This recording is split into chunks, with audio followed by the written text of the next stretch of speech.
Okay, so explain ko sa inyo yung Ponzi scheme like you're 3 years old. Okay? Para mas mabilis yung maintindihan. So ito yung mga tao, si Shinchan, ito yung mga investor, mga willing mag-invest. Ito yung kumpanya, ito yung pool fund.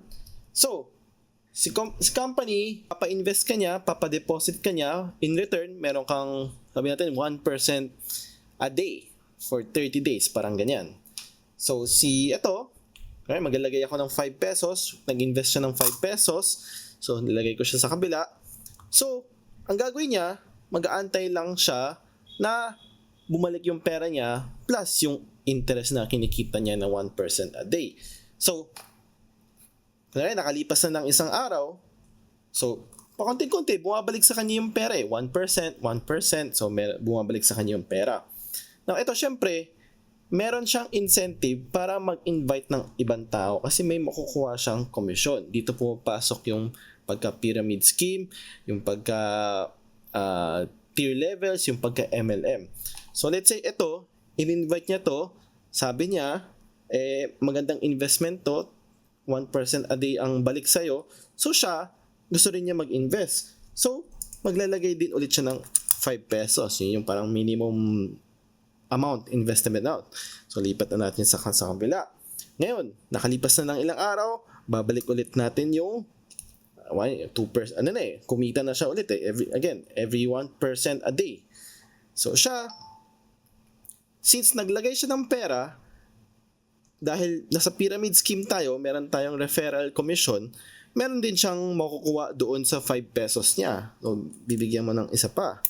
Ayan, kasi nakapag-refer siya So, ito naman, syempre tuloy-tuloy lang sila mag-invite. So, ito, papasok din siya, maglalagay din siya ng 5 pesos para makakuha na siyang komisyon.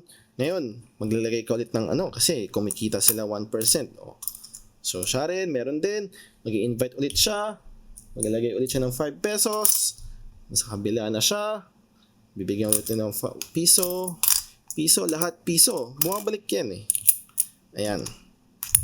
Then, mag-i-invite ulit siya, lagay natin dito, 5 pesos ulit, meron ulit siyang komisyon, 1% a day, lahat ng tao, 1%, 1%, tapos may mga komisyon pa na nakukuha kasi may mga refer. Let's say, ito, nag-refer siya ng isa, so bigyan mo siya ng isa. Nag-invite siya ulit. So, maglalagay ulit siya ng 5 pesos dito. Ayan. Oops. So, tig-isa ulit kasi nakalipas na ng isang araw. Ito, nakapag-ipon na siya. Ayan. Tapos, ito, yung mas nauna, nabalik na niya yung kumbaga sabi natin nakumpleto na niya yung locking period na sabi natin 1 week, 2 weeks. Syempre balik yung capital. Magkano yung capital na pinasok niya? 5 pesos. So kukuha ulit siya ng 5 pesos dito. Ayan. Potensa na, ang laki na ng kinita kasi siya yung nauna sa Ponzi scheme.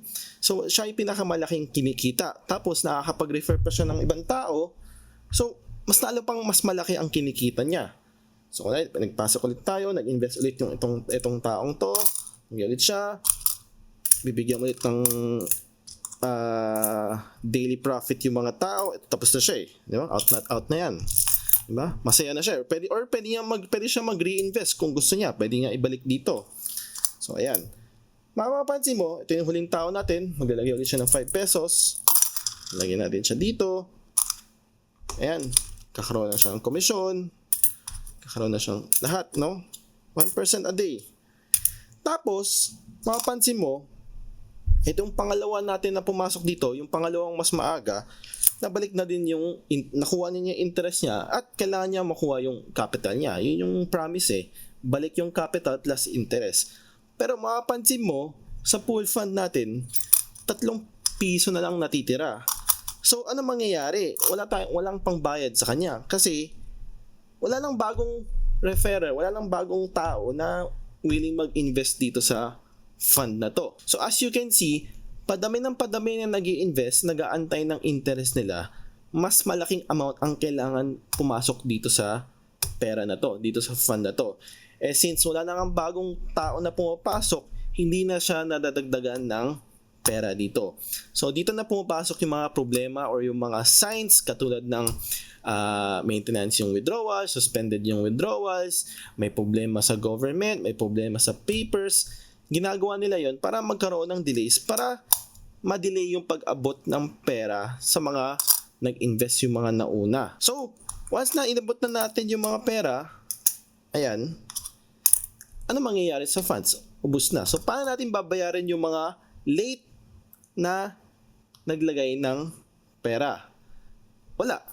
Tapos, ang gagawin ng company, hindi nila ma-withdraw yung pera. Kasi in reality, itong mga hawak nilang pera, nasa loob pa rin naman yan ng company eh.